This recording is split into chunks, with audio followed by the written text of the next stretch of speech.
Hi, everyone. Welcome to the Goldfish Report. I'm your host, Louisa. Today is November 22nd, 2017. The reason I had to look up the year is because I was thinking 63 all day. This is a special Goldfish Report with a very special guest. We have Santos Bonacci with us today. Santos, welcome to the Goldfish Report. Oh, thanks, Louisa. Thank you for having me. It's a pleasure. And we also have co-hosting with me today our systems researcher for the Goldfish Report, our friend Martin. And so, Martin, welcome also, and thanks for co-hosting with me today. Thanks, Louisa. I appreciate it. Yeah, this is going to be a very interesting conversation, folks. We have researchers, and we're all researchers, really, the three of us. But Santos has a very special area of, I would say, philosophy called syncretism, which he's going to explain to us. And I'm also going to put links in the description section for all the references that we make today, so just so folks know to look out for that. But if you could just start us out, Santos, with the idea of syncretism for people who might not be familiar with it, could you just give us a little idea of what that entails? Okay, yes. Well, the first part of the word sync is dealing with bringing things together, syncretizing. There are such words as synchronicity, which means syncing in time, symphony, which means harmony together. Excuse me, I'm just trying to get this board best possible if I have to use my board. Yeah, looks good. So to syncretize is to sync things up in your head and in your heart. You know, when you say to say the alphabet off by heart, so you memorize, you sync all systems. Syncretize is synonymous, or the brother or sister of synchronous. So it's very nice when you bump into someone and three or four things conspire to make a pleasant event, and you call that a serendipitous or synchronous event, and you're happy with that. So the way of the world is to make all the sciences separate and divided by the philosophy of divide and conquer. Syncretize is the enemy of empire, and empire is what is ruling the world today, stripping living beings, living souls of their sovereignty and their rights through misuse of God's letters, the alphabet, the English letter being one of the greatest angelish. English is angelish languages. So what we do with syncretism is we show, for instance, above me are the runes, the Nordic runes. There are 26 of those. Yep, and as you can see, they are the same as the English alphabet. And you'll see, for instance, hiding here, there's Christ in the runes, C-R-S-T-U. And above in English, we have Q-R-S-T-U. Oh. Okay, so when you go to Sesame Street and they say Abkadefki Jekulmanop Christuvixes, well, they're saying basically all they're saying is that the alphabet says Abka De, which is abracadabra, and it's a lexigram, and it's embedded in the alphabet and in the runes. You can see they're all the same. There's the H, there's the I, there's the K, the J, they're all the same. M, L. These ones are a little bit weird, these ones in the middle, but you can see Christ hiding there. Well, this is language. Language in English, for instance, Linda Goodman, the famous astrologist, speaks about lexicograms in a beautiful, beautiful book. And what are they? Well, words such as sword, remove the S, you have the word of God. Slaughter, remove the S, you have laughter. And you have all these. English is magical like this. And so what has been done is this science has been inverted. We've been told that the runes are demonic. You know, they're from an old ancient satanic, druidic tradition, the Nordic tradition. We've got Catholicism now and Christianity. Well, as you can see, they're both Christian religions. You know, Christ, they're both Christian. And so is Hebrew. It has Christ in it, Aramaic, because those letters always follow the same sequence. In the middle of alphabets, you will always have LMN, lumen hiding in the middle, LMN. And so that gives you lumen. That's one kind of light. Christ light is another kind of light. Abracadabra at the start of the alphabet is another. So what we're seeing here is actually, just to finish off, when in Sesame Street they say, Abkadevki Jekyll Monok Christu the says, basically is saying that Christ says, so from here to the end of the alphabet simply says Christ says. Whoa. Yeah. You're blowing me away, because I have a minor in linguistics, and this is pretty awesome. That's phenomenal. Well, when we were children, I used to watch Sesame Street all the time. I know all the characters off by heart. Now, we thought that they were teaching us education. Yeah, it was the Rockefellers embedding stupidity in our children. Because if you go to that video on YouTube where Big Bird teaches, says, I found a word, I don't know what it means, it's got 26 letters and it's Abkadevki, Jekyll, etc. Well, then this teacher comes along and says, no, Big Bird. See, out of the mouth of babes. Along comes the teacher to correct him. That's not a word. That's the alphabet. It doesn't say anything. And yet he's singing, Christu vixes. Christu vi, the king, says at the end. Well, what does he say? Well, he says that spell. It's the God spell, the gospel. That's right here. Whoa. Okay, you're blowing us away. This is amazing. Sorry. It's amazing. No, I just think it's absolutely phenomenal. One of the things that I wanted to do, as you were doing that, I found some other words in there too. I mean, when you do the LMN, we're talking about elements, and yep. Yeah, it's great. But hearing you say it, you've practiced this a lot, so it's easy for you to say that, to come up with it, obviously. I'm just going to screen share your website just so people can take a look at it. But there's a few reasons why I wanted to do this. This is the universaltruthschool.com. This is your website, and I love the way you've designed it, first with that nice horizontal horizon in the center, and of course these incredible statue megaliths. Is this from the Kailasa temple? Yeah, this is one in India. This is Indian. Yes. I mean, it really seems amazing to me what they can do, or what our ancient technology and our ancient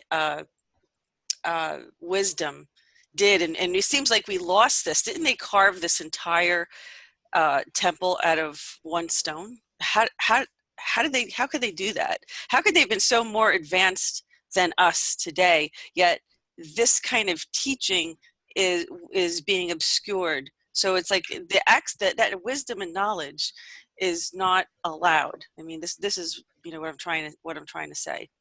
Yeah, well, temple means timeless, and they are timeless.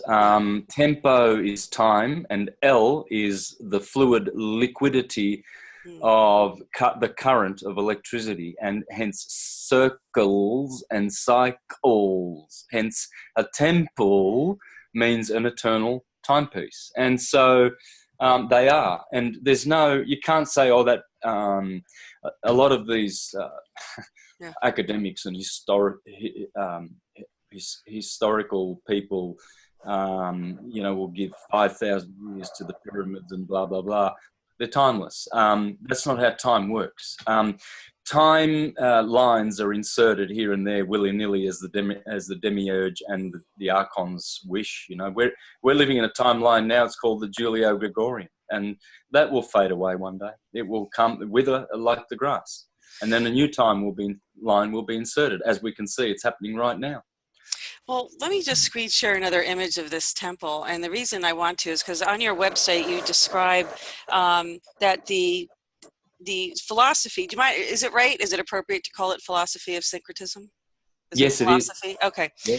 The philosophy of syncretism includes and covers topics like theology, astrotheology, natural science, astrology, reclaiming dominion, breaking the fictions of religion, science and law, and of course the holy science, which is the ancient science. I took this from your website, if you can tell. Workings of the solar system that posits the as above, so below. This is really ancient wisdom and ancient technology. It's amazing that this temple could be carved somehow out of a single stone. Yet when you're talking about as above, so below, when you're talking about some of these concepts that we're going to be getting into today, like for instance, let's just start with, like, we can accept this. People can look at that temple and accept, wow, that we don't understand it, but we accept the fact that there's something we don't understand about it, but it's okay. We're not questioning it. But when you talk about flat Earth or the concept of, the globe model, people, I've never seen such a visceral reaction from people, which you, I'm sure, are familiar with. Why do they have a problem even considering the concept but yet they can look at these temples? They don't have an answer for it. They can't explain how that was carved, but they accept it because they're seeing with their own eyes. They're not being, I guess, brainwashed, and, they're not parroting something that they're just told to repeat. They can see with their own eyes and feel with their own feelings. And yet sometimes they tend to suspend their own judgment. Why do they have such a visceral response to this? And Martin, feel free to jump in with any questions anytime, but now we're going to get into this flat Earth model a little bit. So why do they have such a reaction? People just cannot. They're like, oh, you're crazy if you say flat Earth. And we're like, really? Didn't you learn in school? Maybe the one truth was they used to think the Earth was flat. So what's going on there? Yeah, that's a goodie. There's two things that when you mention them, you will get the same reaction. They want to stab you in the face with a sickle and watch you bleed to death almost if you talk about the flat Earth. And you suggest that the Jesus story is not factual, historical, it's truthful, magnificent, transcendental history. Oh, if you talk about Jesus, the Baptist version or the Jehovah's Witness one or the Mormon one, and you get one detail wrong, or deny his historicity, you will have the same reaction. Why? Because the Jesuits, who are behind both the Copernican revolution lie and the JC Julio-Claudian calendar Jesus Christ, because you see, JC is, they tell you it's the Anno Domini calendar, but they then tell you that it's the Julian calendar. So see how they confuse you? They've actually done a switcheroony on us.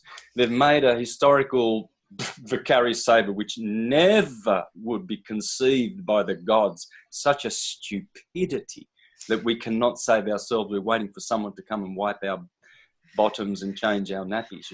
Jesus coming in the cloud. Should you say, and I'm Christian, as you can see, I love Christ. I'm also a follower of Krishna. The same thing, exactly the same thing. Exactly. And I've proven that, so no need for everyone to fall over crying that I've denied Jesus.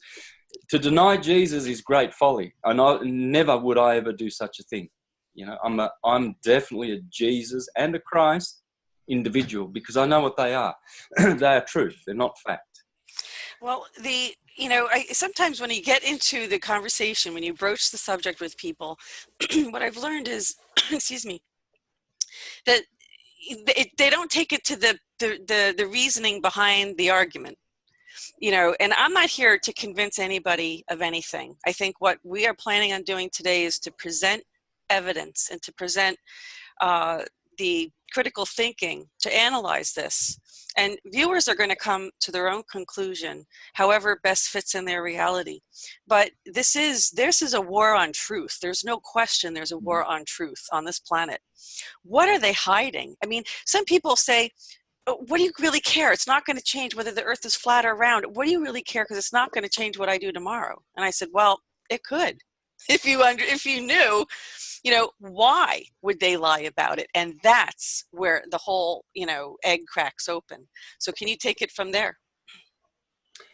Yeah, well, see, it's all about the power of control, and it's a demonic power. The elite families that invented both of those two blasphemous lies, disgusting and blood-shedding, they are the first ones to shed blood, and they are the first ones that will be denied salvation by Jesus himself, who in Matthew chapter 7 says, "Many will say to me in that day, Lord, did we not do powerful works in your name? Did we not expel demons in your name?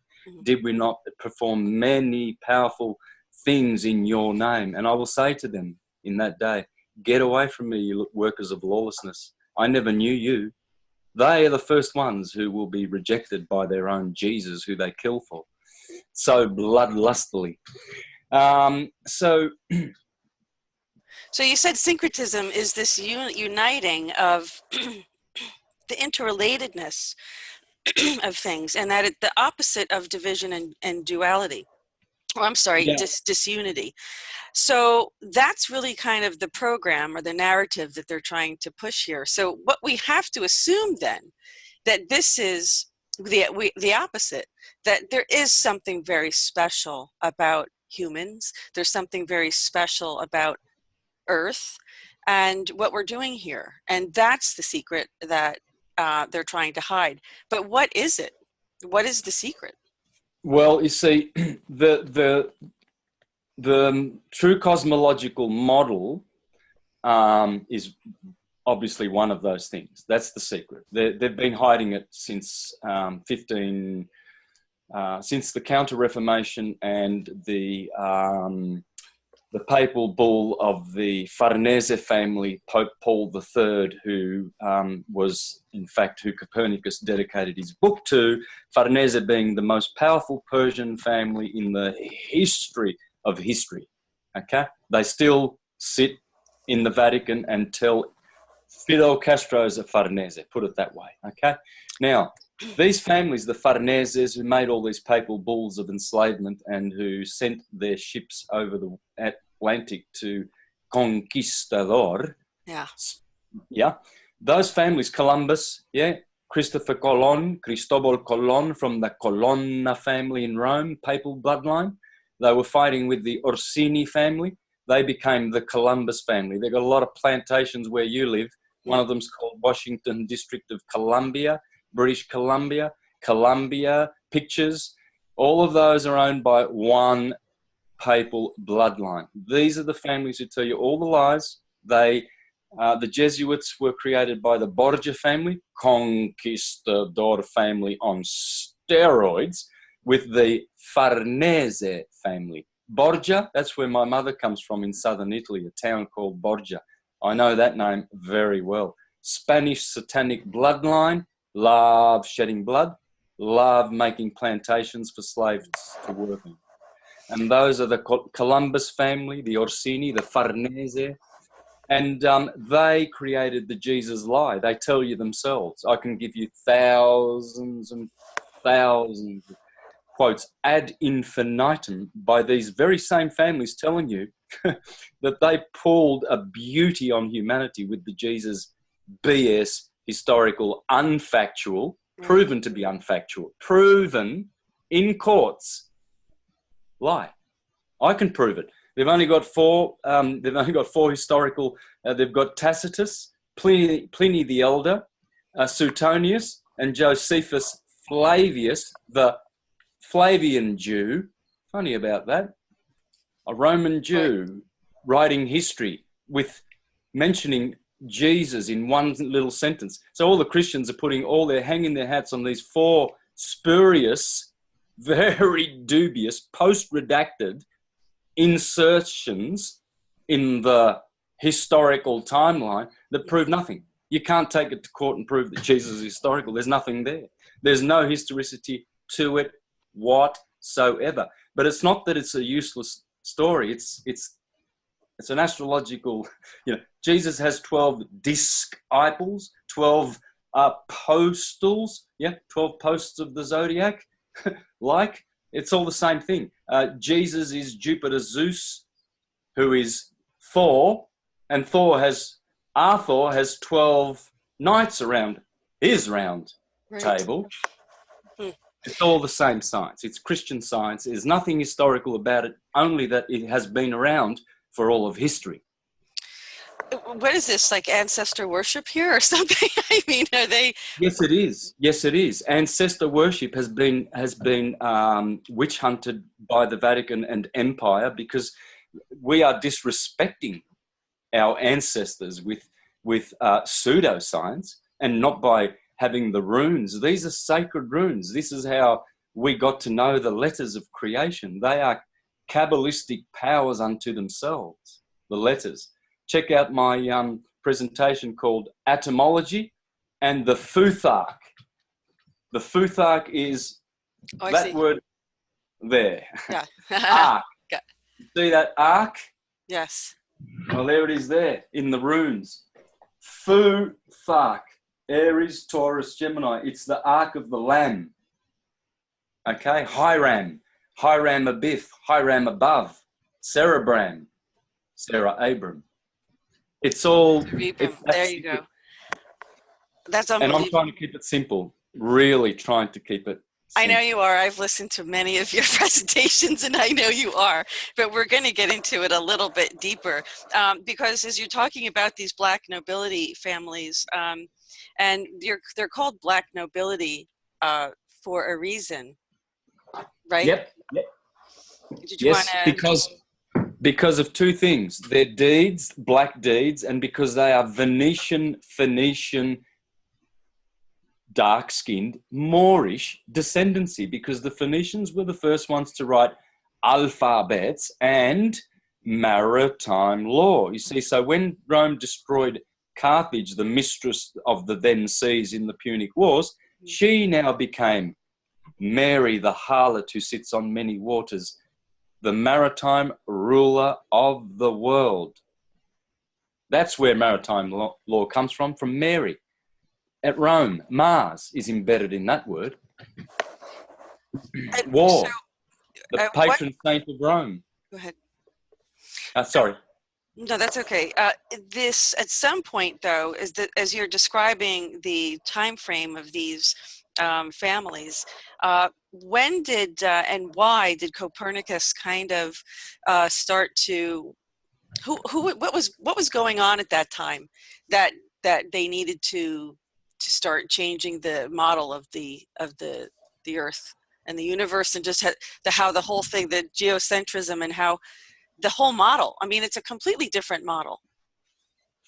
Yeah, well, there have always been globe models since the beginning of times, as there have been azimuthal equidistant. I mean, I've got Al-Biruni 1,000 years ago. The azimuthal equidistant comes from this Persian astrologer, so they say.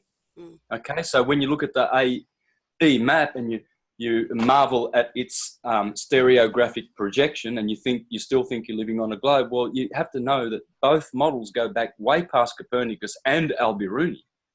And so does the Mercator transverse projection map, and so does the ellipsoid map, and so does the concave, and the rectangular tabernacle tesseract model, and the Jewish Merkabah, and the Hindu mandala model. Why? Because it's all that.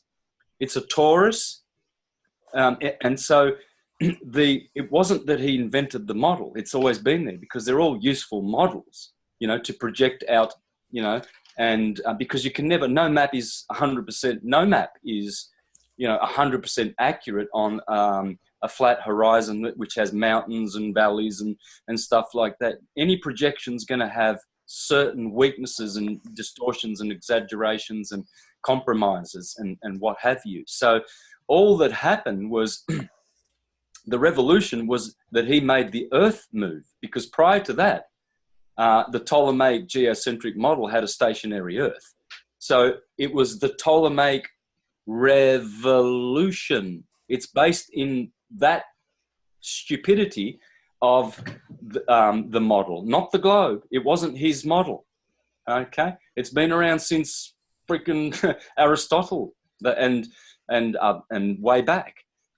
So what happened was he now gave the movement, and then 160 years later, Newton gave the science behind it, gravity and how you stick to an upside down ball. Now you have a full revolution. Why, you ask the questions, do the elite families have to lie about the nature of the earth? Well, because Columbus set sail on the ocean's blue in 1942, so they say. He was obviously of these very, very wealthy families who knew very well about America and were doing commerce with America for thousands of years. Right. Okay. Commerce has never deceased. The history books have been redacted by the Jesuits, but what they did was, as they went over, there were ships going over with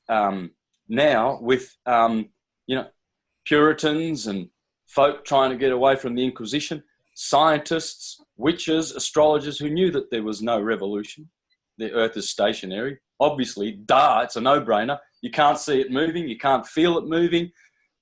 It doesn't move. And science proves beyond any doubt that it does not move, right? So what they did was they added those two ingredients, because ships were going back and forth across the flat waters, and people were saying, she's a beautiful flat earth, just like the scriptures say, and like all the legends have ever said, stationary horizontal earth. So they only had 60 years. They invented the Reformation, totally a BS Protestant movement, nothing Protestant about it at all, because the true Protestants, the Huguenots, the Waldenses, were persecuted. They were true Christians. The Socinians, the Collegians, the Lollards, the Polish Brethren, etc., etc. Then comes Martin Luther, a Jesuit, Calvin, a Jesuit, Henry VIII, a Jesuit, all Jesuits in a Protestant Reformation, BS, and then that Counter-Reformation with the globe to boot, because in 1539, Farnese, the rulers of the world, created convocation, the last of the Sestui papal bulls, which were enacted in 1666 after the fire of London, right? So that was a Farnese. Of course, the Borgia was the ones who were involved with the other two Sestui trusts, and the Gaetani family and the de Medicis, who conquered the we found them, lands. And so what we have now is Farnese did in 39, between 1539 and 1545, this is what one family did. Just like between 1939 and 1945, all of that turmoil was repeated 400 years prior to the day. 39, convocation. 40, Jesuits are created. 41, Copernicus devotes his book to Farnese, who starts the Inquisition of the Sestui slave trade.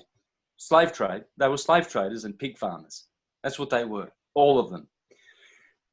Then he did the Counter-Reformation, the Counter-Reformation, and the Council of Trent in 1549, the most bloodiest, evil council in the history of councils. There were 21 councils. The Council of Trent, Jesuits, murderers, pillagers and plunderers of sovereignty and freedom and wealth. Of humanity. Martin, did you want to weigh in on, do you have any questions right at this point? No, I'm just going to hold off until we get, okay, let's move along. I'm going to just screen share this map that maybe you can explain. This might not be the best version of this map, but maybe you can help us understand what it is that we're looking at and how this is described in some ways in the Bible, of course, the four corners of earth, and it's quite amazing. This isn't maybe the one that you choose, but I have many of them queued up here. So I wanted to just go through a couple of maps so we could take a look at what, you can help us understand what we're looking at. Okay, well, you're looking at certain projections and models that have come down through history. Some are square, some are circular, global models, flat earth, toroidal models, Yggdrasil Nordic type, Jack and the Beanstalk model with the Midgard in the middle. You got the Hebrew model, which is 10 Sephiroth, and they're concentric rings with a flat earth in the middle. And then you've got Sheol below it. Basically, what you're doing is you don't have any complete models at all whatsoever. You never will. What you will have is dimensions of the model. Some models will show you the spherical parts of the cosmos. Others will show you the Mandela disk flat earth parts. Some will show you the Jewish Merkabah, Star of David, pyramidal shape of the universe. Some will show you the hypercube tesseract tabernacle type square. Hence you see this model is very good here. You have there on the screen because it has the four corners of the earth, and you have the circle of the earth, as it says in Isaiah. God dwelleth upon the circle of the earth, not the sphere, the disk. And in Revelation 21, it calls the earth a platus or a platos, which means a flat plane. In the Quran, God says that he has stretched the earth out like a carpet. You don't have curves on carpets. They're all level. Right. And, you know, I think one of the interesting parts about this is that it's showing that, okay, the North Pole is in the center, which we can see. But, okay, this is where it starts to really change for people, is that, well, you know, the naysayers, and I say naysayers because let me tell you, it took me a year. It took me a good year to get to suspend my bias of what I was taught in school, what was force-fed to me in school about this is just what it is, and you have to learn it, and you can't think for yourself. You must suspend what you observe naturally. I'm standing still. How could this planet be moving this fast, spinning this fast, and then of course, orbiting even faster, 70,000 miles an hour? Yet I don't feel a thing. So how did we get into this mess? I see the sun moving. I don't seem to be moving. Why do we, these are observations people can make to challenge this. And it's amazing how they understood the human psyche so much that obviously, they've controlled the education system. And through the control of the education system, they were able to control what information we had access to.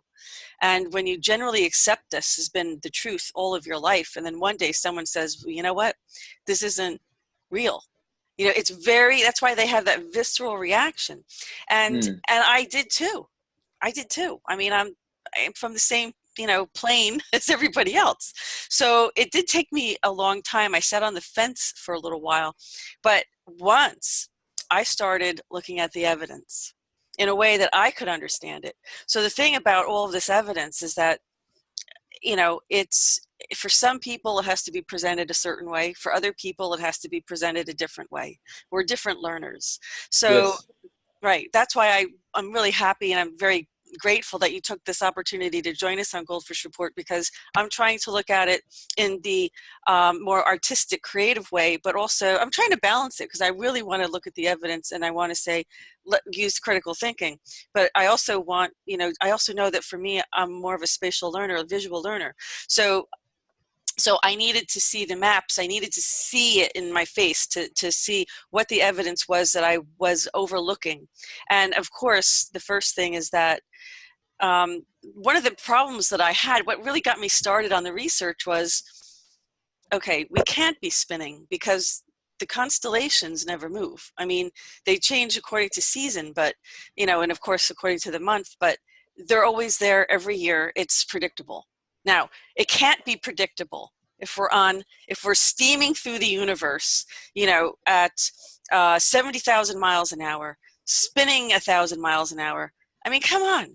How did we believe that? What happened? Why? So people have the problem with, so the North Star. So maybe you can explain this. You can explain what happens. How do we know that the sky is turning and we're not. How do we know that? Okay. Well, we know it by scientific experiments, so it has been established as a fact and a truth, a universal truth. Only in the universities of this world, the Western world now, who run under the UN program, and UNIDROIT, Vatican, are allowed to teach the false pseudoscience model, you see, of the moving revolution. And there is none. And so they will hide the fact that James Bradley in 1729, Astronomer Royal in England, established that the Earth is stationary. 150 years later, George Airy, Astronomer Royal for 45 years, same post, greatest astronomer post in the universe, established with his Airy's failure telescope experiment that the Earth is stationary. Morley, Michelson, Gale, two separate tests that were conducted to counter Einstein's theory of special relativity in 1905 and general relativity in 1915. Morley had to check up and do another testing with Gale.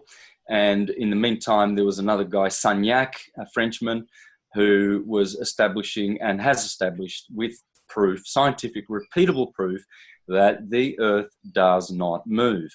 Then Marconi, the inventor of the radio, was working with a colleague for 10 years whose name is Pierluigi Igina. You can go to YouTube and see him speak for himself. Great scientist, hero, genius of Italy, who tells you the Earth is stationary. La Terra è ferma, non si muove. That's what Pierluigi Igina says. And he died in 2004, and he left Marconi's blessing. He said, Marconi and I did 10 years of testing with an antenna out of the ground and half an antenna going into the ground, because there are only two energies, solar and earth.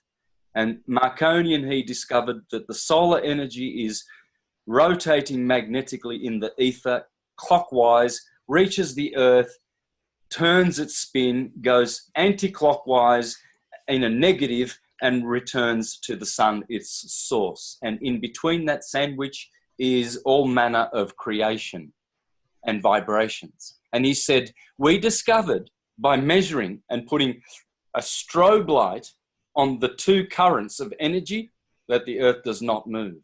It cannot move. Hence he said, why is it that Cecchi, a Calabrian southern Italian scientist, said, why is it that he made a machine, a seismic machine, that can detect the movement of 1/10 of a millimeter of the Earth's movement?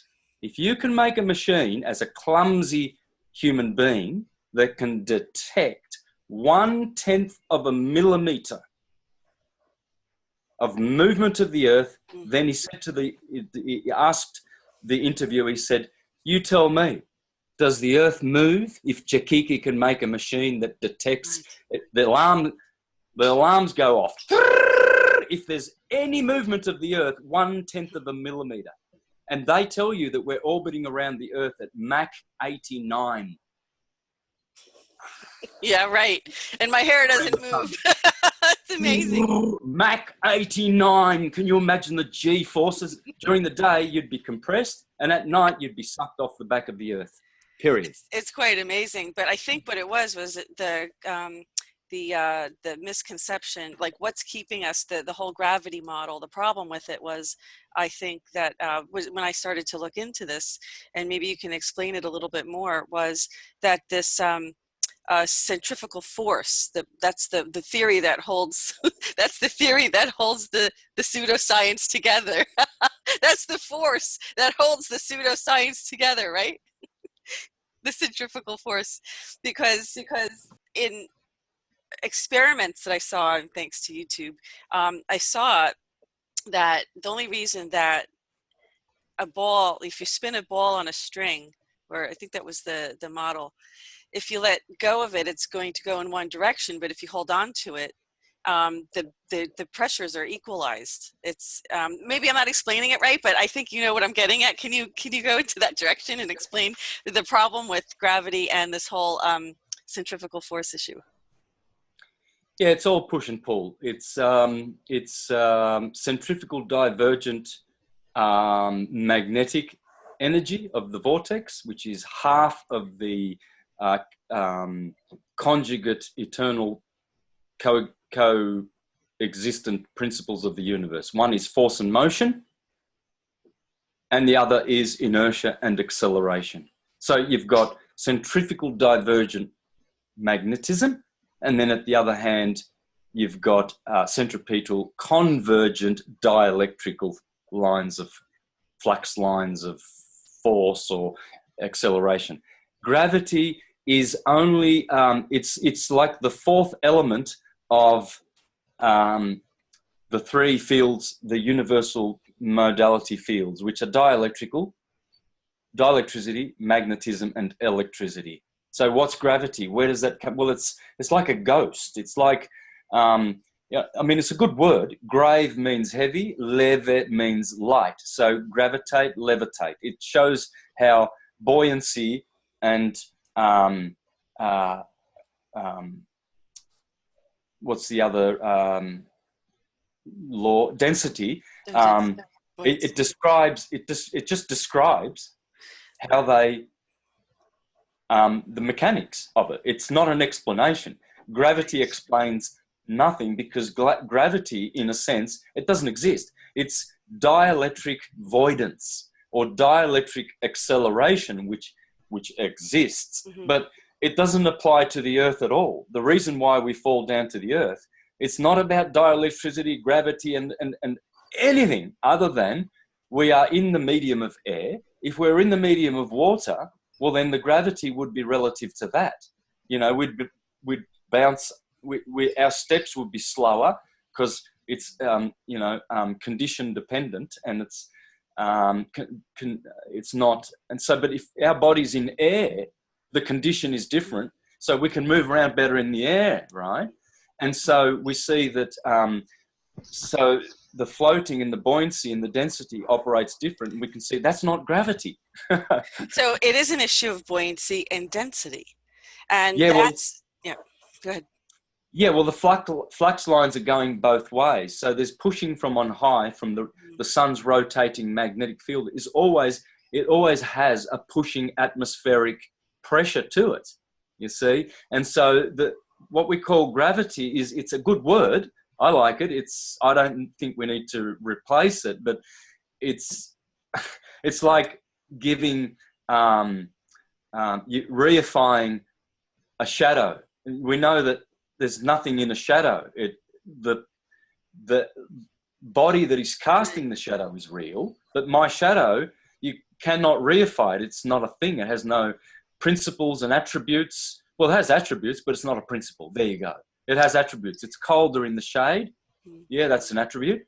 So you can describe it, but it's not, you can't reify it. You're never going to bring it to life. Only the item or what cast the shadow is real. So gravity is like this thing that you can't reify. That's why scientists say, 6 months ago they announced to the world, we found a gravity wave 16 gazillion miles away. We detected it over there. We can't do it here because you can't, because it doesn't exist. It's like, it's the false god of pseudoscience, because if they were really wanting to teach us the truth about theology and physics and how the universe is based on magnetism, really the truth, well, they would tell you that we can move on from that word gravity or reclaim it and teach what it really is. It's buoyancy and density, but in the real world of magnetism, it is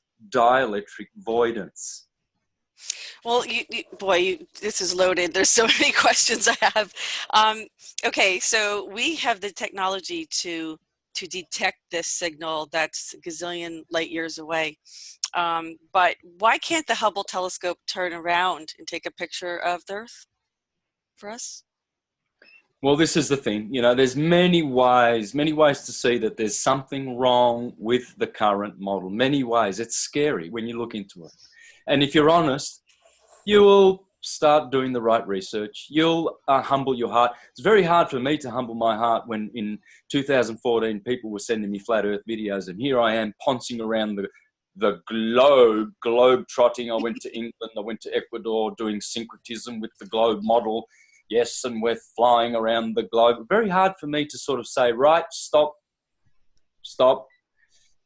The model that I used to laugh at when I was a Jehovah's Witness, knocking on people's doors for 30 years, saying, oh, how silly the ancients were 500 years ago. They thought we lived on a flat earth, and now we've got photos of the globe, and the Bible says that God lives on top of, above the circle of the earth. And this is all proof. As Jehovah's Witness, I was doing this. I don't know how many times I laughed at the flat earth all my life. And then comes 2005.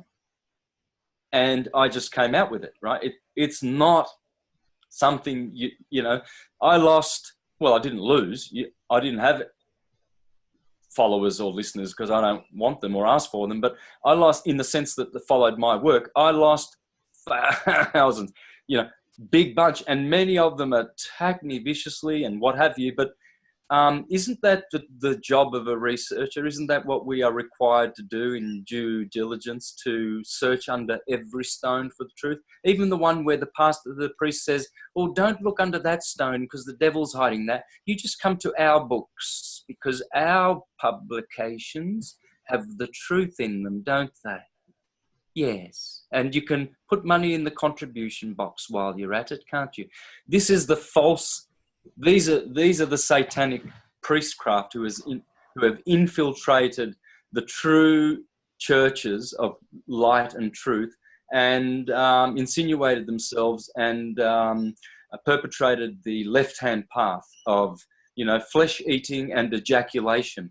Once upon a time, only tantric holy sex was practiced, and that's how people were ascending, by not ejaculating. Why would you discharge your own cerebrospinal brain fluids and get all wrinkly like a dried prayer? So discharge all your brain power, all the potassium and calcium in your sperm, all the goodies. Why would you do that?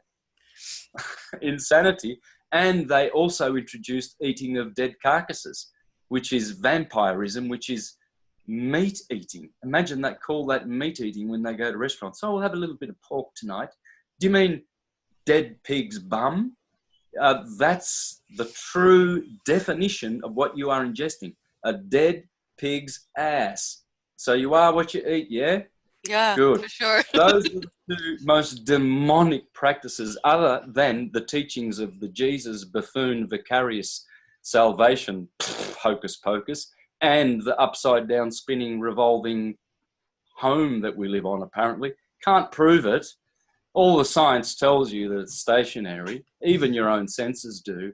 And I know one thing, I don't care whether globies laugh at me and say that they come from apes and that they're living upside down on a ball. I know that I'm vertical on a horizontal plane, always have been, always will be. That's who I am, because I know who I am. Well, I think part of the issue is, I mean, honestly, this is, if it was a ball, and look, I haven't seen it firsthand. I'm really trying to be neutral. But after having looked at all this evidence, you can't be completely neutral because you see truth in it. And I am not trying to convince people. We're just trying to show you. We're trying to do the critical thinking and show you where we ourselves found ourselves in the same position where we were following the masses, going with the status quo, and something just changed that. And we started to think for ourselves. That's why. See, as long as they could get us to just parrot everything they were programming into us, and all we would do is just recall, just rely on rote memory, then we didn't need to think for ourselves. It kind of played in with that whole, savior concept where I have to rely on somebody else to give me the truth. I can't trust myself. I can't know my own self to know that that I'm perceiving myself, my perception is accurate. I have complete control of my faculties, and my faculties are telling me I'm stationary. And also, so the whole issue was like the water issue. Like, how does, you know, I mean, you're in Queensland right now. I'm in New York, and this means you would be upside down. You don't look upside down. Yeah, look, I mean, it's credible in the universe that we could be upside down. I'm not saying it's not credible, but it's not scientific. Anything's possible. Look, the globe is a great model in the model world, theoretically, not in practice, but theoretically it's a great model, and we could easily live in a world where we are upside down, but we're not.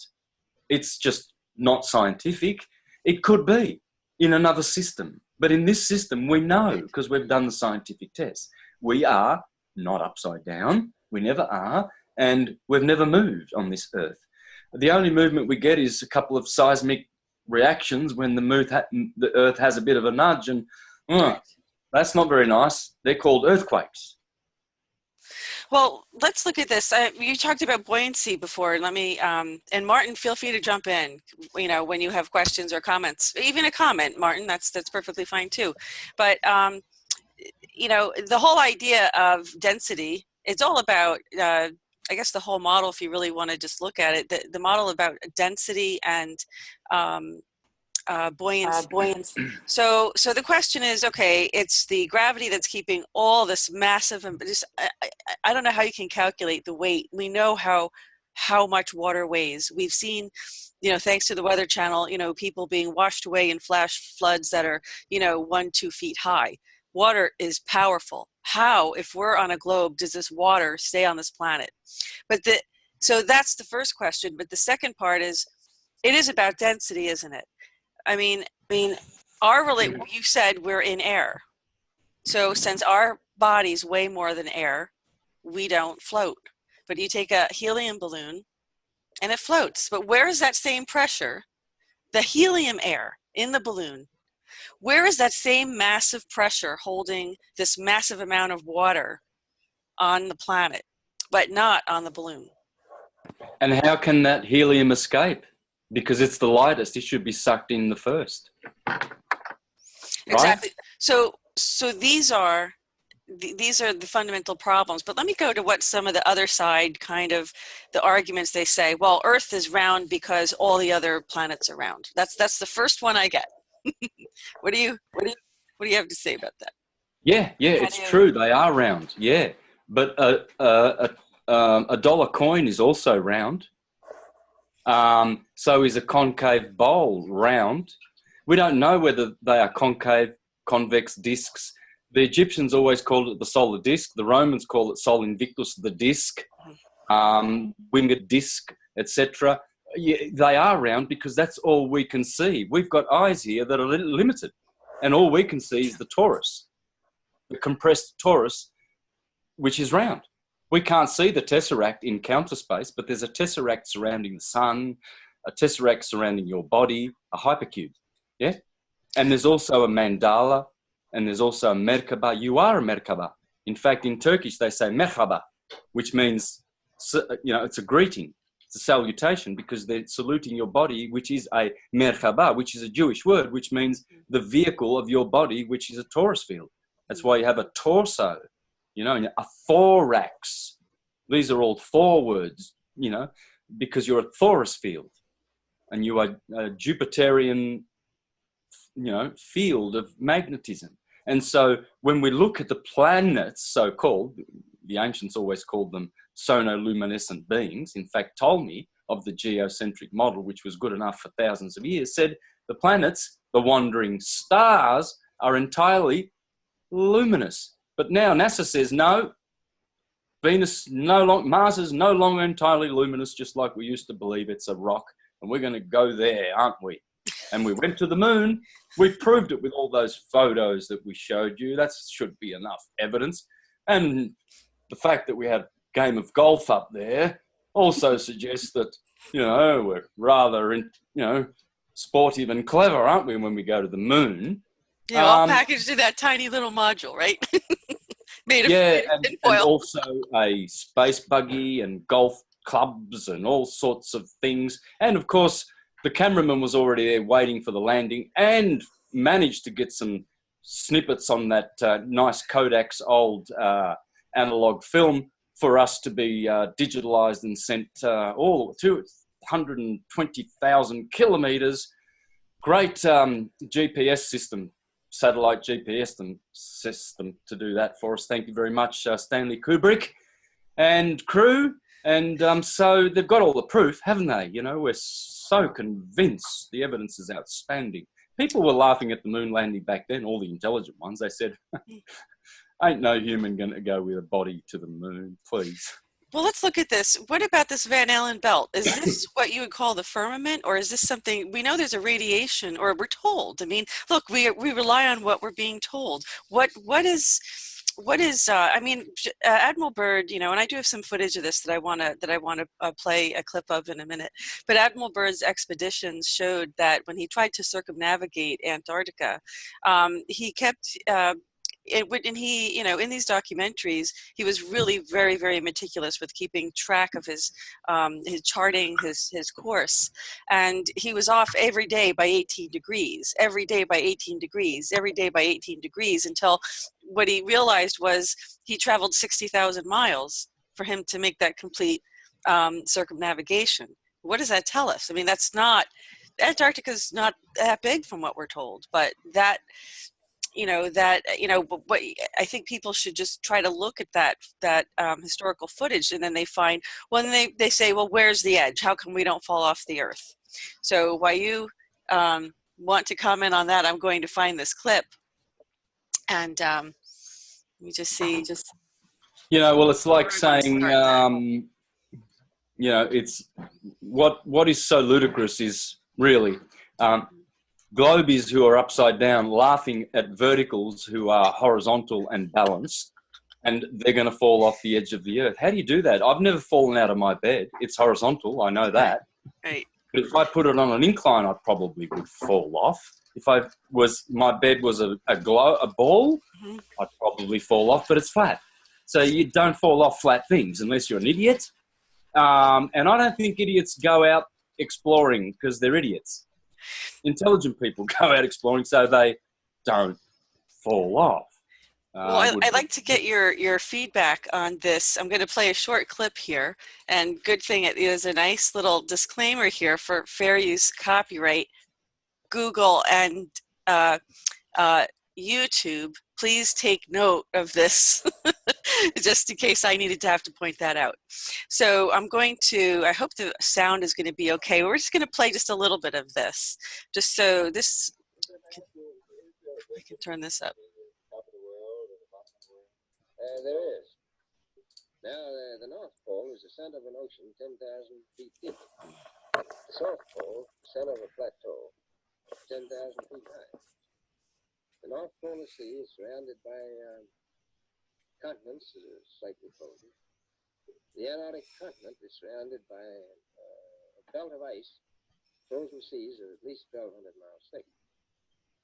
Now, the South is a plateau. It gets, in some places, 14,000 feet up. I've been over areas about 15,000. And it's a little bit chilly up there. Just wanted to stop here just for a minute, because look at this huge ice wall. Do you want to comment up to this point right here? Is there something you want to point out, or can I just get your reaction to this? Well, I mean, look at that. You know, if you if you're an explorer, if you're an explorer, you'll pretty much settle with, okay, I found that, and then you'll go around and, you know, you make some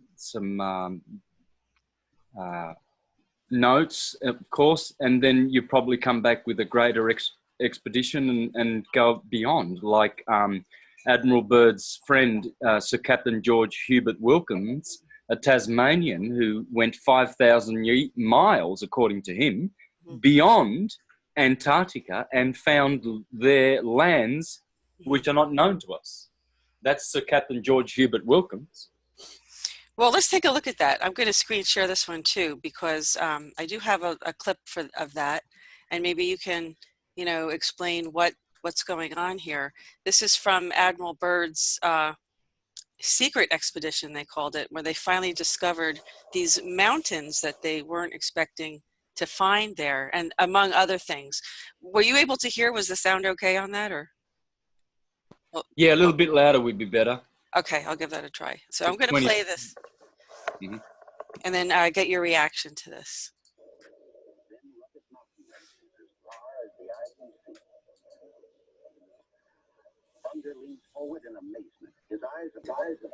Needs to go up. Yeah. The universal white is turned to chocolate brown, dotted with blue. A cameraman goes into action. Well, it's an old video, so the sound is not that good. But what we're looking at here is there's, as you can see, the text here, huge areas with no snow, no ice, and cold near this passage. And then they're going to show, maybe it's more important to just point out what we're seeing in the video in just a moment. So let me continue and see where this is going to show. 100 square miles of land without snow. Land that might be in New Mexico or Arizona. Pictures alone will prove Bunker has discovered a warm oasis in the shadow of the pole. It is for such supreme moments as this that men brave the hardships of expedition. Look at that. This is the South Pole. This is Antarctica. This is beyond that wall when they flew into the expedition, and they found areas that were completely covered with snow and had these lakes, these clear water lakes. So where can we find reference to this, aside from Admiral Byrd's expedition here? Where else do we find reference to this historically? Isn't there reference in the Bible? Oh yeah, Great Southern Lands, etc. I would go on in a browser and just look for, punch in the words world beyond the poles. Great book there, and narrations videos on YouTube by Gabrielle Henriette, Robotham, and certain readings you can read about the worlds beyond the poles, etc. Right. There's plenty around. So this is the book that Santos just mentioned, and I'm going to screen share this too. For anybody who wants to do some research on this subject, which has a lot of very interesting information in it. I mean, it's quite compelling. It does talk about Admiral Byrd's expedition, things that they found. But I think so we're kind of looking at all the arguments, I mean, what has been your experience with people that have had the most difficult time, I guess whether it was reason, logic, or just disbelief because it was just part of their belief system? What are some of the other arguments that you, or I would say, obstruction that you, or resistance that you come up against when it comes to this model? Like scientifically, what are their, what is their art? I mean, NASA, as you know, means never a straight answer. How do we have these images of the pictures that NASA gave us? They don't seem, where did they get those images? And they seem to keep changing anyway. And so maybe you want to comment on that. We're relying on NASA, but this is not that reliable, actually. When you get a chance, I got a question. Oh, go ahead. Well, let him comment on this first, and then, fine. okay, I just saw your, thanks. Santos, yeah. So what was that again? Well, I think I was saying, what were the, everyone trusts NASA, which is why they are having a difficult time even looking at some of this historical evidence of not the same story. I mean, it's clearly not the same story. There's they're going to have this cognitive dissonance because they're trusting NASA. Yeah. All the institutions are controlled by the Jesuits. We must understand this. This is a very powerful New World Order organization. It's the military arm. It's DC. It's the Vatican. It's London. It's the Zionists. It's all these families who control the wealth of the world for the purpose of controlling people through demonic forces. They will tell you at any given time what they want to, that whatever you believe is heresy. So right now, it's heresy to believe in a stationary flat Earth because it's convenient for them. Once upon a time, it was a heresy for you to believe it was a globe or anything other than what is established by empire. So one day, because people are opening their eyes, it will be heresy and stupidity on top of heresy to believe in a globe. And that's coming very soon because the final coffins have been served already to the globe. It's dead. It's Humpty Dumpty sat on the wall. Humpty Dumpty's the globe. Had a great fall. All the king's horses and all the king's men can never put the globe together again. Only the king can. Only the king can, not the king's horses, not the king's men and all the buffoons who do the false telling, the false prophets of the king. The king, if he wishes, he'll tell forth the lie and people will believe the lie because the Bible says that. I am Jehovah, the God of the truth and the lie. The lie I put out to deceive the stupid and the truth I put out to illuminate the wise. Martin, did you have a question for Santos? It's real simple. Can you go back to that picture you showed with that admiral, the flat Earth with the ice around the outside edge? Yeah, let me get back to that. I'm going to show you something really simple. I just noticed this. It makes a lot of sense to me. I don't know, maybe it doesn't make any sense to anybody else, but... Okay, you can just let me know where in the video you wanted to go. Was this one of them or... Go back a little bit where you showed the flat surface with the circle. Yeah, that one there. Okay. All right. So if we're to prove the point of flat Earth, right? If you were to take a plane from South Africa and fly to the edge right here, right? At the very bottom there, and then follow that all the way around, wouldn't you be able to just come to Alaska straight along? If you followed the curve all the way around and fly straight back to Alaska on the other side? Wouldn't that be a simple way of proving that this is flat? So what you're saying is the flight path. Say that again. So I'm going to draw this. Okay, so go here. Go to South Africa. Go down here to the south end of South Africa. Right. All right. You start right there. Yeah. Now fly to the ice, straight down to the south of the ice. Right. Right. South. Right. Now, if you follow that all the way around, just follow the ice pattern all the way around. Right. All right. You want me to draw that? Yeah, just follow that around. Follow the ice. I mean, we can see it. Like that. If you follow it around, then if you flew back inland, what would you come? Right, you'd fly back into a totally different location. That'd be prove it right there that was flat because you followed the ice pattern all the way around, thinking it was south. You thinking it was the Antarctic, right? Because you flew to the Antarctic from the end of Africa there. And you followed that ice pattern all the way around, then flew back inland in another location, it would prove that it's flat. Okay, so and here's another example. So if you were going to go from like Santiago, Chile, right, and to Sydney, am I going the right direction? It would have to on the round map, on the round globe, you'd literally be going. So what is this, like 15,000 miles, right? Well, you'd be going around the other side of this. If it was a round map, you go past that and around the other side. But wouldn't you think if this was a globe that would be the quickest way, around because it's the shortest distance? But if you look up flights, they go the other direction, don't they? They go towards, exactly. They all go towards the center.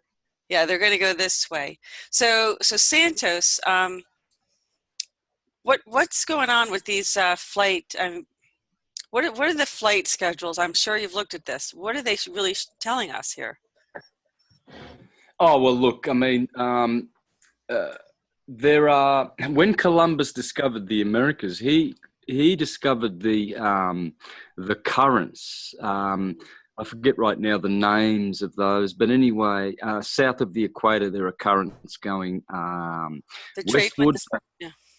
Yep, the trade winds. Yep. Okay, so he found that below the equator, he could easily get to America within weeks, and then north of the equator, come back and pick up the trade winds. Okay, so what's going on is the same thing is happening magnetically in the skies. There are jet streams, okay, and they know where those jet streams are. They pick up a few extra 100 kilometers of speed for tailwinds. they also, I mean, they've got Mark II, Mark III flying machines. I mean, if you want to go to a destination and arrive there in 1 hour's time, Right. you can get there faster or slower. You just change the the amount of gas you put on your pedal, right? So the same thing happens. How many times are flights delayed deliberately? Hours. How many are they? Sometimes they get there early, etc. So there's many ways of achieving these, phenomenal flights on all models. I don't get concerned with them at all. But one thing is telling. In 2013, I did some touring, you see, and I flew from Melbourne to Ecuador. Now, if you draw a line on this map that you have from Melbourne to Los Angeles to Panama, then to Ecuador, you'll find something very interesting. Would you like to do that? Yeah, I'm trying to do it. Wait, I have to get a different color. Spotlight, draw. Here we go. Okay, let's start from Melbourne, which is Melbourne, more south here. It's probably about where I was. From there to... No, just go from Sydney, actually. Sydney. Yeah, because I'm going to go from there in the next one. I've got 2 flights for you to put in there. Okay, is this a good place to start? Because yes, I'm trying to look at it upside down. Down to Los Angeles, which is going to be... Los Angeles. Right here, yeah. I'm going off my table. And then you wanted to go to Panama. Panama. Yeah.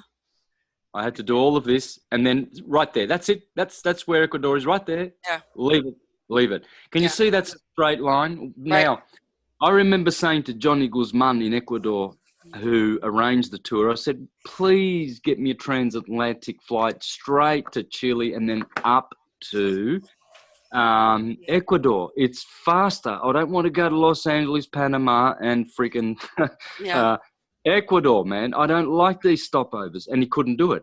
Okay, now, a month later, I fly to Rome from Melbourne. So can you put a line there from Melbourne to Rome? I did a stopover in China. And I thought to myself, another stopover? Like that stupid Los Angeles stopover I had to do? Watch this. Right, you got it? There it is. Yeah, I've got it right there. Now, I remember saying to Francesca Colella, who arranged the Italian Syncretism tour, she said, oh, no, it's a direct, but you stop over in China. I said, no. China on the globe, sister, is all the way freaking, you might as well be in Alaska. Why do I have to go to Alaska to stop over to go to Rome? And she argued with me. Back then, that was a year before I even saw any product on the flat Earth. And these 2 tours that I did, always, here's another thing. In 2002, I was flying from Melbourne, right, to, from Perth to Melbourne.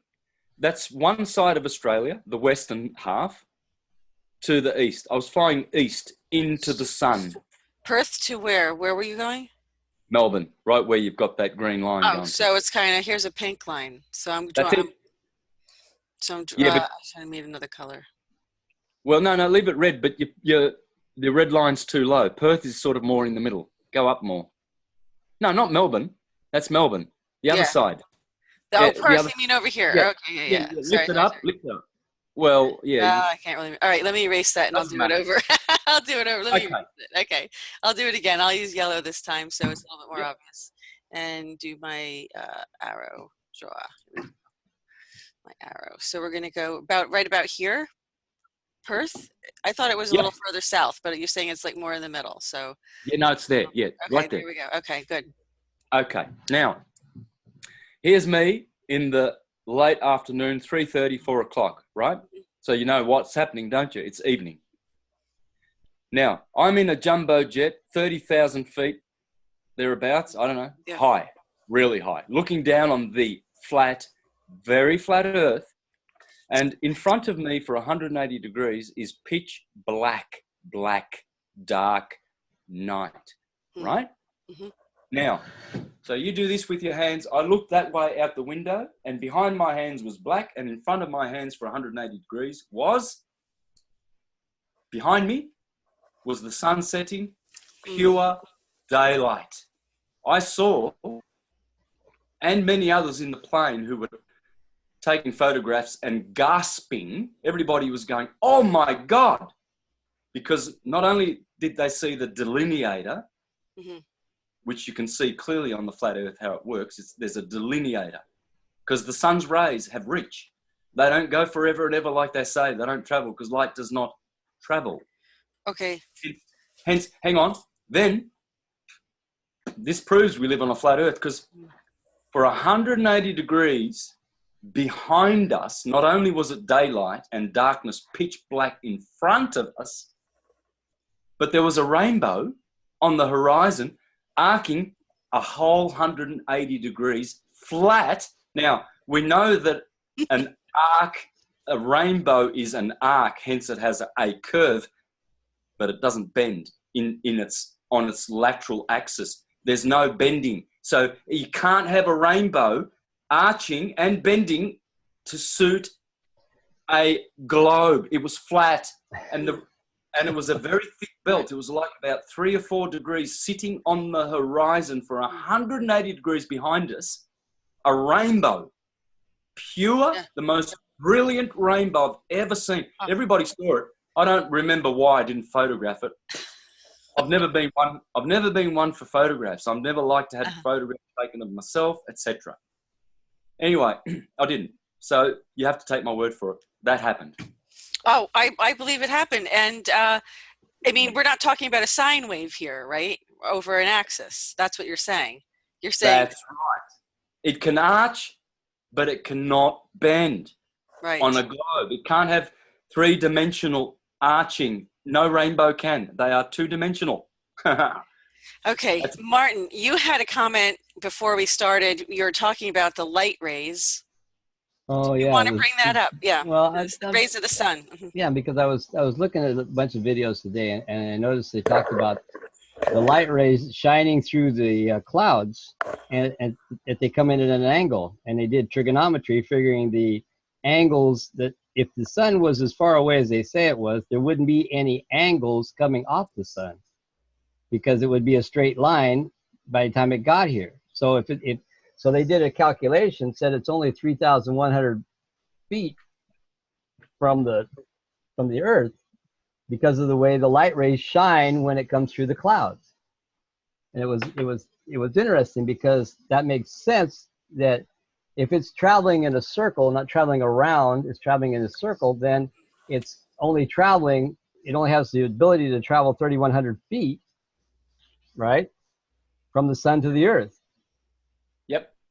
Yeah. See, you can never triangulate the sun. There's nothing physical, really physical as we know it, above our heads. This is all transcendental and transdimensional stuff. The sun, you cannot triangulate the sun. It doesn't work like this. Like, if you've got a magnifying glass, which is the source of the reflection of the sun's light, and you project it onto a dry leaf, you can burn it from a distance. Okay, so as the rainbow is a projection, it's not really there. You can't grab it and put it in your pocket if you go and look for it, and your friend can't see it, only you can. So it's a local objective projection, and that's what the sun is. You have to remember, no one has ever given us a model of the cosmos in its complete form.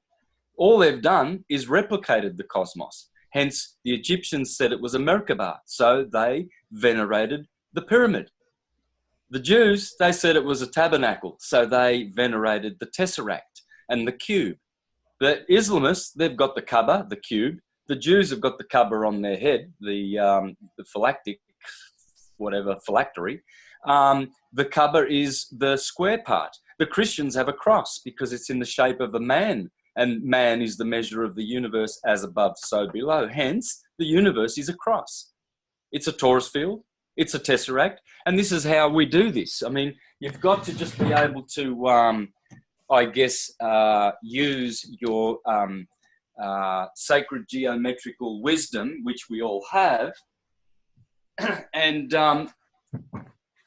discern from the scriptures. So let's grab a bit of this then, a bit of whiteboard that I don't particularly need anymore. And you can see there. So if we have the torus field that everything is, that all atoms are, all solar systems, all bodies, period, that have torsos and toruses, we'll have a central point which is the source of all things, counterspatial God light, unlimited, unconditioned, unqualified, and just eternal. And then if you have centrifugal divergent lines coming out of this and then creating that beautiful shape that we know, which is the apple and the apple core, we see that this is a torus and this is an hourglass hyperbole. So you have tor and bol. This becomes Baal, and this becomes rotating ROT, red, BLO, blue, redshift, blue shift, produced by divergent, centrifugal, and then convergent centripetal lines, which are seeking rest. So here you have Abra light, which is opening. Abra means to light, and then they have the resting light of Christ, which always seeks to rest. So we know we have a torus, but it's probably a split torus, and every torus has a dielectric inertial plane. So here is the mandala that people keep describing in all their temples. Go to India, go to Angkor Wat, go to Thailand, and you will see mandalas everywhere. And then you go to Jerusalem and you'll see the Star of David, the Merkaba, and Mount Meru in the center, which is the vehicle which drives the torus field. And then there's a counterspatial tabernacle, which is also part of the firmament, which is a counterspatial tesseract, which is the tabernacle of Moses, right?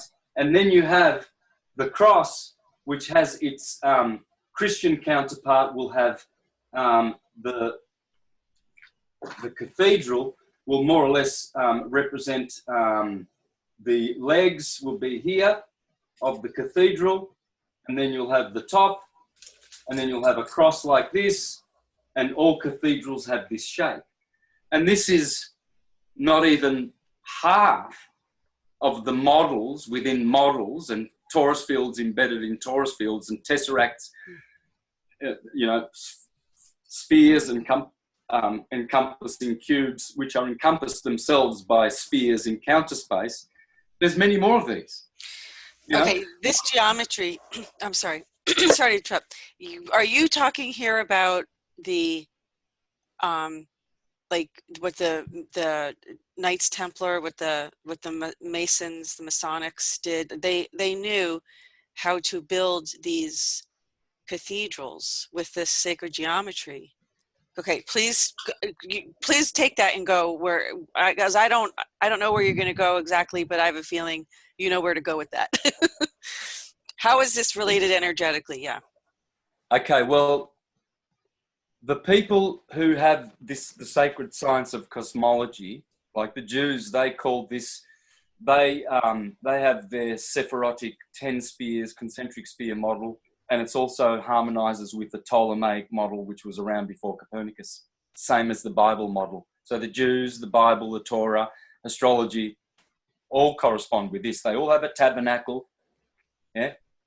They all have a circle. Yeah. You saw in that model that you saw a circular earth inside of a square earth, which is the tabernacle, the four corners of the earth, the four angels holding back the four winds. And then you see the circle that God is dwelling within, because the Bible is not there going to tell you every detail about the cosmos and give you a factual, catalogued, tabulated document. They're probably there, but we don't have them. The Vatican's probably hoarding those, but that's not what sacred books do. The sacred books remind you of what you already used to know, because you are the architect of this structure, because we are gods, and hence we are co-creators with the Creator. We know this form. This is our form. We live it. The cross is a symbol of it. The yin yang is a symbol of it. We have it. What then are we doing on this plane with these people who are, well, really, they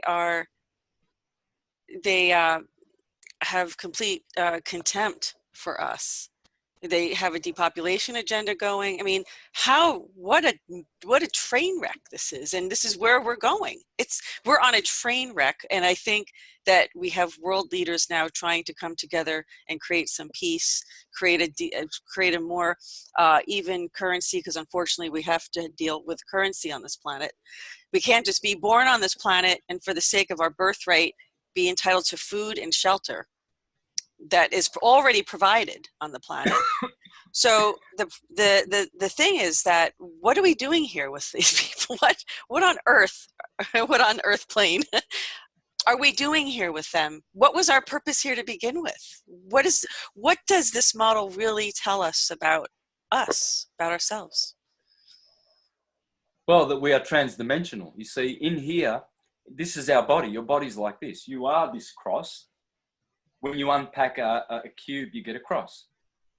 And that's your body, and that's your temple. So the Catholic Christian system epitomizes the universe with a cross, hence the cathedral shape. And you always walk in at the east here. This is the east of the temple. The Christians will have a synagogue, which will be rather cubic. The Egyptians have their phi ratio rectangle inside the Great Pyramid. All of these are necessary shapes that make up the whole. And so you will only be privy to one of these geometric forms. It depends on your baptism. If you are baptized by fire, which is mystical, M-Y-S-T, that's different to baptism by water, which is M-I-S-T. That's why the mystic, is the fiery, visionary, clairvoyant, and he will see the Merkaba, because that's fire. And so he will model that as a universe. He'll say that's the universe, and it is. It's not the whole truth. Okay. Then the Hindus will give you the Merkaba model, and they'll say that's the universe. It's an island, Bhumandala, Jambudweep, and Mount Meru is in the middle, the magnetic blue lapis lazuli mountain made of gold, and Brahma sits on the top at the North Pole at Jambudweep, and with Brahma and all the gods in the Brahmajyoti and in the Brahmaloka and what have you. Well, because that's describing the earthy parts of the model. Then the Jews come along and describe the airy parts, the tesseract, perhaps, I don't know.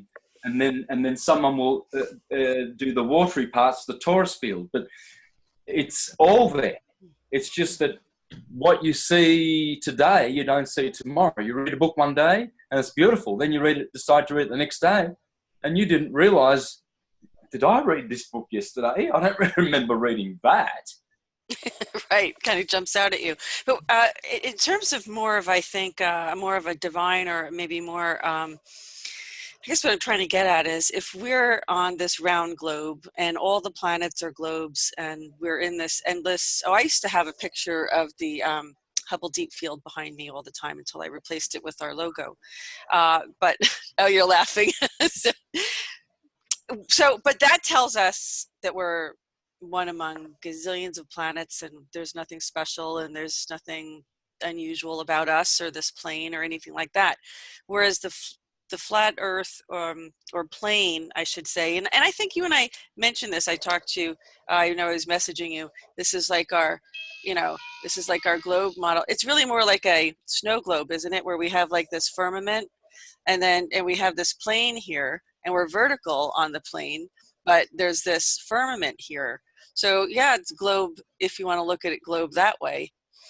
But what does it really tell us about what happens when we are kind of forced into this other globe model versus, and so in other words, what are they trying to do? What's the motive behind that versus what are we going to find out about ourselves, in other words, between, looking at the two different models ultimately? Okay, well, you mentioned, as do many others, that the globe balls flying around in space, a la Big Bang, doesn't really make us special, whereas this one does. Well, I don't really see it that way. A lot of people mention this. Fair enough, I don't, because I know that other scriptures like Bhagavad Gita says that Brahma has created trillions of universes, and they're all special. So diversity doesn't mean not special. You know, quantity doesn't either. It can also equate to quality. Krishna makes many universes, the Mahaloka, Vishnu from his womb, Brahma, Shiva, the creator, the destroyer. There's many, many worlds and many dimensions, you see. But it doesn't, I don't believe that the other, it's just that the other model is an atheist model because it does not acknowledge an intelligent source and creator for this beautiful cosmos. Okay. It says unintelligence that was doing nothing suddenly decided to be intelligent. It decided to be creative and absolutely organize the whole chaotic realms, and it just doesn't make sense. It's pure fantasy, and that's what pseudoscience does. It gives people cognitive dissonance. They can't connect to the natural source of wisdom. And it looks like with the whole concept of religion, they take principles of truth and then they adulterate it. And it seems like this has happened with this model as well. Because I'm not trying to suggest we are special. I just ask the question because I've heard a lot of, I've heard all of the counter arguments, or not all of them, but a lot of them. And I'm trying to present those in the scope of our conversation tonight. And we've gone 2 hours has flown by like this, and I knew it would. And I hope you're going to come back and join us again so we can continue this in more depth, because what I think we demonstrated here tonight is true synchronism, and how this conversation and all the ways, the intricate ways that these different, bless you, holy cow, bless you, you okay? How Santos was sneezing, but you couldn't tell because he was on mute, which was smart. So it really demonstrates how this philosophy of synchronism does tie in and unite all of these different disciplines and other philosophies as well. And it really kind of begs the question. It's why it's like the conversation of whether the earth is flat or round. We're so civil about this tonight, you know, and I don't think there's anything stopping people. We have a holiday, national holiday in the United States tomorrow on November 23rd, which is called Thanksgiving. I'm not going to get into the political correctness of this, but what happens at this time is people get around the dinner table with family and friends and they talk. And lots of conversations come up. There's all kinds of conversations. It's a time for talking, and and so I wanted to make a special so that we'd give viewers something interesting to talk about besides politics at the dinner table, at this big gathering of family and relatives and people that you do have some things in common with, but probably not really as much as you'd like. But this is the kind of conversation to have, and there's no reason why it can't be civil. But you have to be able to suspend your bias and what you were really just indoctrinated with, because we have been indoctrinated, no question about it. The question is, where do we go from here, Santos? Where do we go from here? We go forward and sublimate, transform whatever gifts we've been given, stay on the path of truth, adore truth first and foremostly, because all other attributes come from that one principle. Truth is Tor Ruth, and the creator and the actor that we are is all about this authoring our own creation. So self-determination, consciousness, awareness, truth, knowledge, really expanding our consciousness. This sacred knowledge is how to go forward, how to transform our bodies with diet, better diet, better living habits, yoga, meditation, chanting, music, harmony, astrology, all the sciences, alchemy, spigerics, herbs, tissue salts, healing. This is what they were always doing forever and a day until empire came along. And empire is not necessarily a bad thing. Yeah, it's evil, but it's like a necessary evil. It happens, you know, it's what is. But is it like this on other planets, though? I mean, do we have to... Remember, what goes up comes down until we all learn to breathe in the center so that we ride the wave and keep centered, rather than being happy one day, woo, yippee, I'm so happy. Next day, oh, geez, I want to cut my wrists for stupid reasons. But people go up and down, up. But the Hermetic principle of rhythm, the Hermetist learns how to pull in the center, stay in the center, never be too excited, never be too joyful, contain that joy, keep it for the swing of the pendulum so that you can just smack that depression when it comes with that joy that you haven't spent. So you've got reserves in the tank, bang, you smack that depression pendulum of the swing, you stay in the middle. And so what you've got is, instead of going, woo, depressed, oh, happy, woo, depressed, what you do is you're going like this. You're keeping the power here, and then bang, and like a swing, when you to right. get momentum with a swing, you have to push it at the right part, at this sweet part of the arc. But if you get down here, and the swing comes back at you, and you hit it too abruptly, you just throw the wave out and you just knock all the energy out of that swing. Okay, so this is what you have to do. The swing will always come, cycles, bad, good, hot, cold. And if you stay in the middle with your mental force, you are the master. You have conquered the dragon, like Saint Michael. It's really the idea of the sovereignty. You have to really be, maybe you could explain that, because I think what I'm saying is we've been indoctrinated. We have to change our ways. We have to realize we've been indoctrinated. That's the first thing, and allow ourselves and reject, this fascism, because it's really very extreme, and people really don't know how extreme it is, especially in the United States. And even people in the United States don't know how extreme it is. And the evidence of it is looking at all these, false flags and all these, engineered riots and things like that. And then the draconian laws that they use to implement, that they use those false flags to implement and take more control, more police state, more, loss of freedoms, loss of this, terror attacks, 9/11, justify, Patriot Act, justify taking guns away, at least in the United States. It's just going to hell.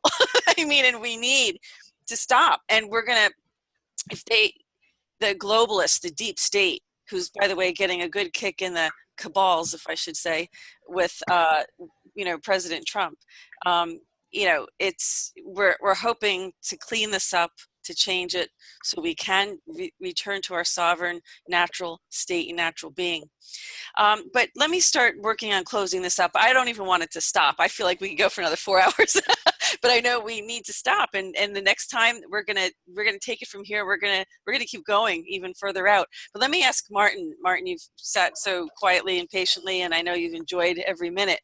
Do you have any closing comments, or do you have any questions or anything in general that you wanted to either comment that you wanted to make, or questions for Santos before we wind this up? Well, I'm just going to say I'm in total agreement with what he just said, because that's what got me on this whole journey to begin with, was the fact that I read 3 words in a book one time, and it said, you need control. And I probably said this on your show almost every time I've been on this show, is the fact that I did a deep self-analysis of what controlled me. And I realized that there were systems that controlled what I did and who I did and what it was. And I learned that I needed to learn what those systems were to have control of my life. I needed to be able to control those systems. And this is what he's talking about here. with the things we need to learn are what the different systems are that have the effect of causing this sway we have of depression to excitement, to depression to excitement. If you can learn to be in control, we no longer have that wave from one to the other. We're not, and that goes back to extremism. It's one of the things we're taught is to be extreme. Oh, you've got to be really passionate at this or you're not going to get anywhere. And that has an opposite effect. If you're not really, if you're really passionate about something and you fail, then you're really depressed because you were so excited about succeeding that when you failed, you went to the other side. So he's right. It's learning a balance of being able to have control of your emotions, have control of your actions, have control of your thoughts, have control. And that's what it's based on is control. And I have to totally agree with what he said. And which is really explaining the syncretism, isn't it, Santos? Yeah, well, I mean, passion is like, if it's not controlled, it's like petrol or gas, as you call it there.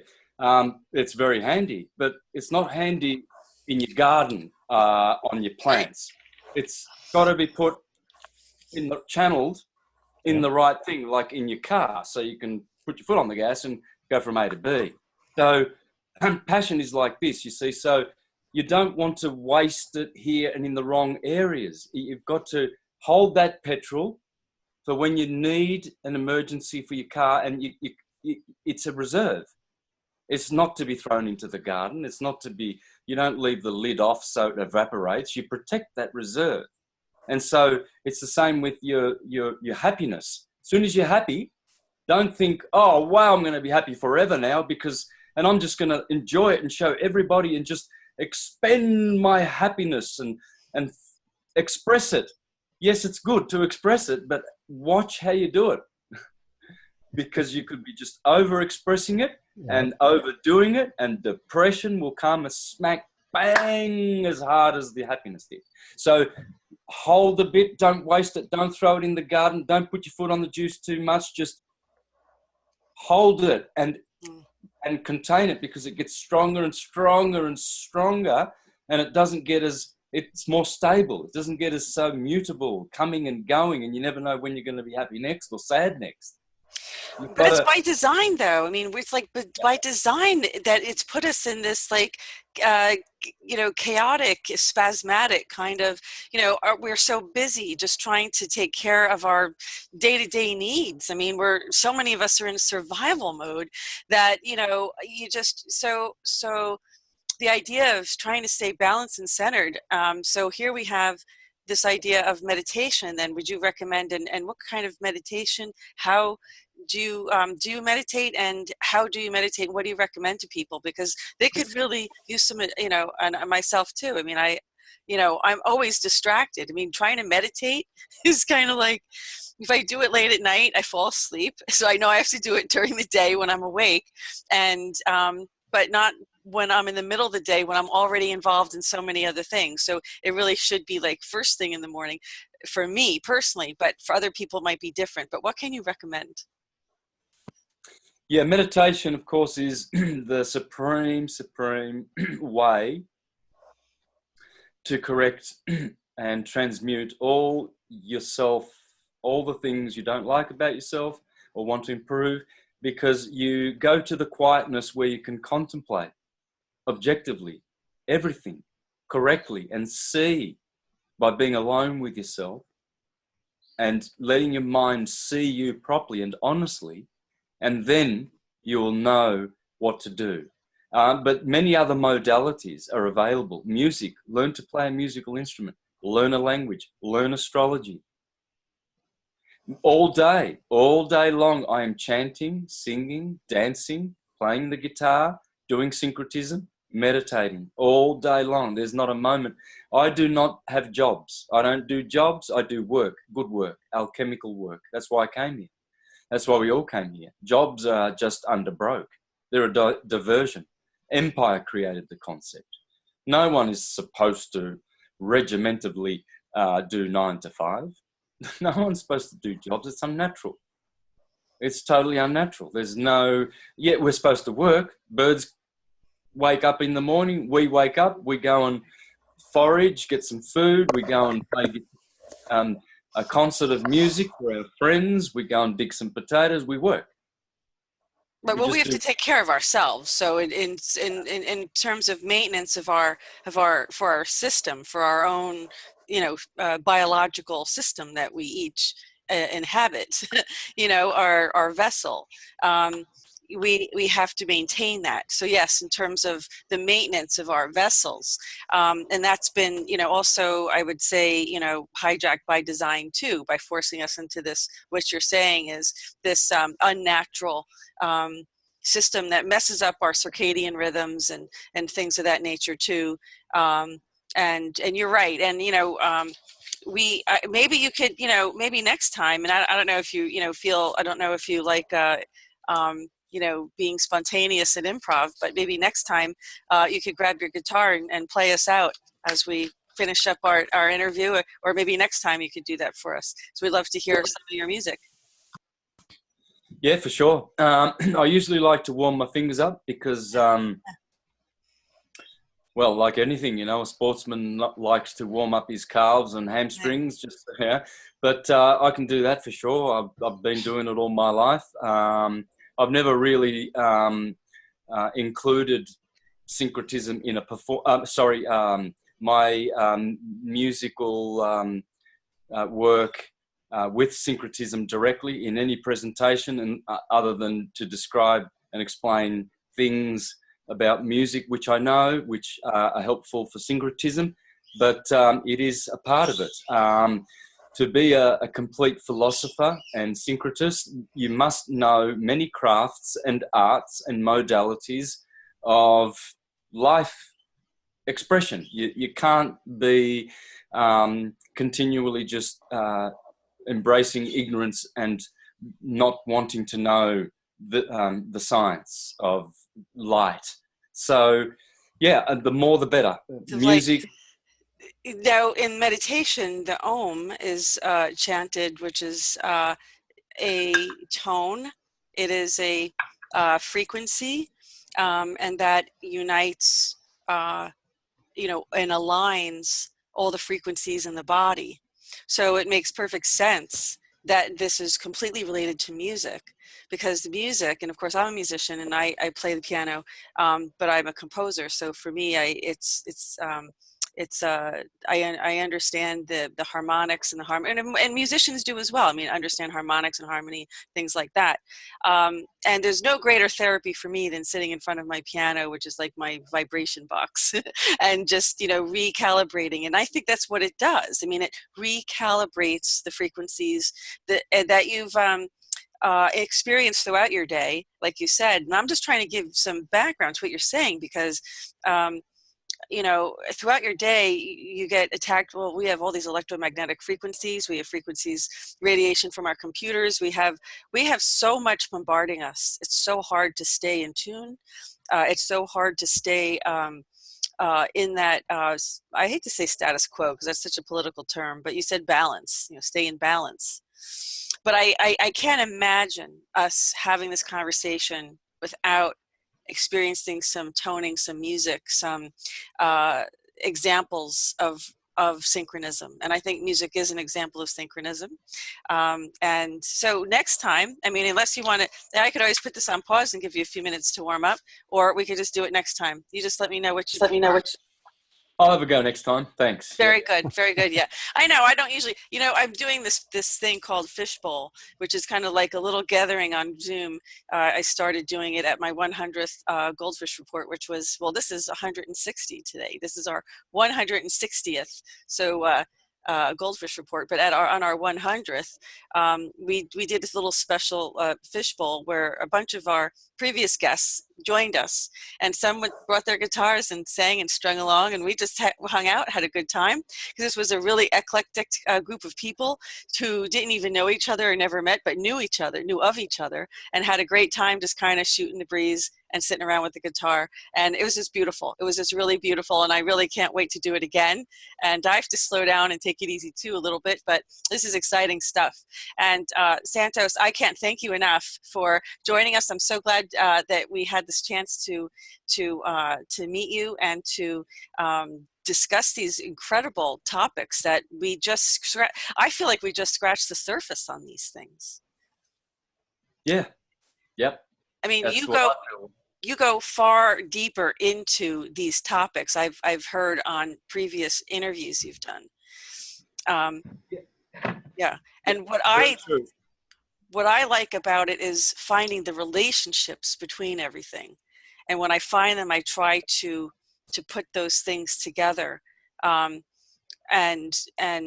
that's what syncretism is. I mean, I can't even tell you how synchronous this is that we talk about this. But did you have any final thoughts or anything that we talked about today, or any final comments that on the things that we talked about that maybe I didn't bring up that you wanted to comment on for our viewers? Not really. I think that was well rounded out, and we were able to thoroughly, address a lot of stuff. That was pretty good. Well, which is unusual. Sometimes you feel like you didn't say much. So we covered a lot, and yeah. Any questions next time dealing with sovereignty, science, astrology, and just general, human knowledge and how to syncretize it? We can do anything like that, you see, because, well, that's what we are, really. We are syncretists. I've proven that syncretism was and is the universal operating system of energy expression in the world, and all sacred books are just trying to interpret that for us and help us along the way to get to know God and to love God, which is us in the higher, in the unlimited, because here we are limited and conditioned. And so we need to get to know that one, which is who we are. We are one.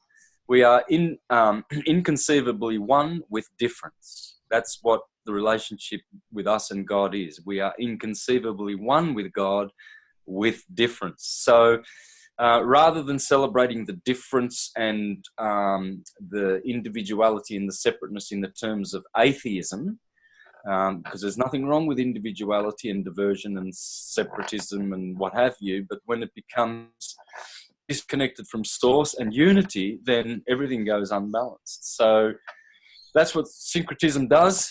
Gets you in touch with the higher consciousness, so you realize that we are all within the same consciousness field. So that's namaste. Namaste. Well, let me tell you, thank you so much. What a pleasure this has been for me, and I think Martin. I know that you were just enthralled by listening to all of this. So I was. Thank you so much for co-hosting with me today. And Santos, it was such a pleasure. Thank you so much. I look forward to having you back on Goldfish Report, and we can go into more of the astrology. And I mean, there's so many, as you said, the topics that we didn't get to really talk about today that you go into great detail about, and you bring together, you synchronize, and we just love it. So thank you so much for joining us today. And any links with Santos's website, these links are going to be put in the description section of this video. Yeah. And do you have an email, or if somebody has questions, they can contact you in an email, or just at the website? There's one on the website. They want to reach you. Yeah. That's the best place. Okay. Very good. So folks, I hope you enjoyed this very thought-provoking and challenging. And I hope that I was presenting this in a fair manner. And I'm not, trying to shove an issue on anybody, but I'm a researcher. So for Goldfish Report, it's about asking the questions and trying to be unbiased and removing our biases. And it's not an easy thing to do, but we ask that everybody try, and we hope you've enjoyed this presentation, because Santos will be back again. So having said that, I want to thank you so much, Santos and Martin, and this concludes this edition of the Goldfish Report.